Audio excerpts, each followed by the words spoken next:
Assalamualaikum warahmatullahi wabarakatuh. Perkenalkan, nama saya Hasna Mulia Ulpah dari kelas 1B Farmasi. Di sini saya akan menjelaskan tentang contoh kasus uji kontras metode ortogonal. Contoh kasusnya yaitu dari suatu percobaan pengaruh populasi benih dengan interval yang sama T1, T2, T3, T4, T5, T6 yang diketahui terhadap produksi padi menurut RAK. Data yang diperoleh adalah sebagai berikut. Di sini tertera pada tabel 6.4, yaitu produksi padi per ton, hasil percobaan pengaruh populasi benih. Ini tabel 6.4-nya. Yang selanjutnya, prosedur MOP. Yang pertama, yaitu dari daftar koefisien ortogonal polinomial pada lampiran. 7. Ambil himpunan koefisien kontras ber-dB tunggal yang diperlukan seperti tabel 6.5. Ini tabel 6.5. Selanjutnya yang kedua, hitung JK masing-masing kontras ber-dB tunggal atau bagi masing-masing ortogonal polinomial sebagai berikut. Dengan rumus JKL sama dengan TL kuadrat per RT/CI kuadrat. Jadi TL sama dengan CI TPT. Yang R-nya di mana pengulangan. Sehingga untuk contoh ini diperoleh JK1 sama dengan JK linier sama dengan min 5. Min 5 ini terdapat pada sini tabel yang 6.5.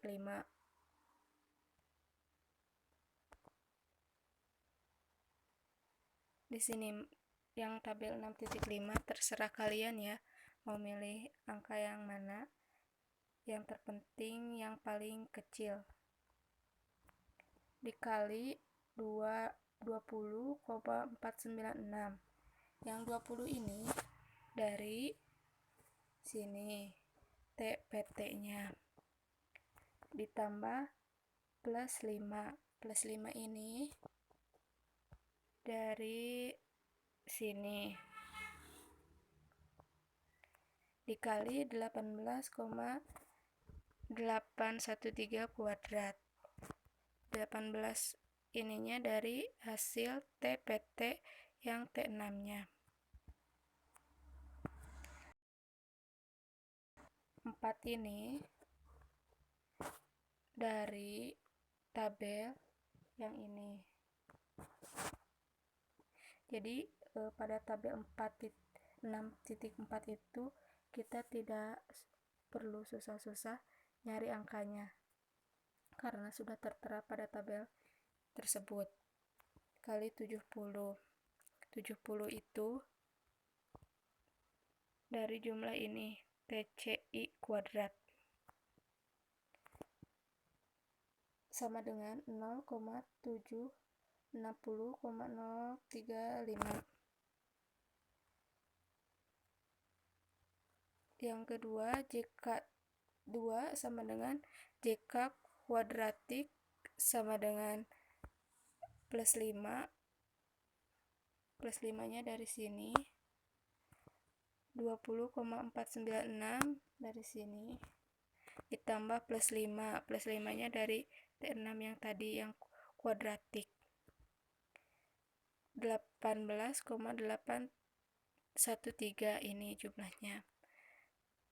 Jadi 0,074,405.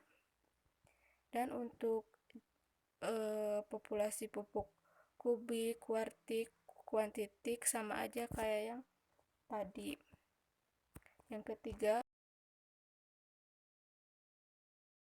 di atas ber-dB tunggal, maka F dihitung sebagai berikut dengan rumus FL sama dengan JKL per KT galat. Yang F1 sama dengan JK1 per KTG, di mana G itu galat ya, sama dengan 0,760,035. Yang ini dari hasil yang tadi, JK1 linier yang tadi, per KTG. KTG-nya itu 0,110558. Jadi jumlahnya 6,87. Begitupun sama yang ininya, kayak yang di atas. Selanjutnya dengan cara yang sama diperoleh F3 sama dengan 1,02, F4 sama dengan 0,84, F5 sama dengan 1,45. Jika nilai-nilai F ini dibandingkan dengan F0,05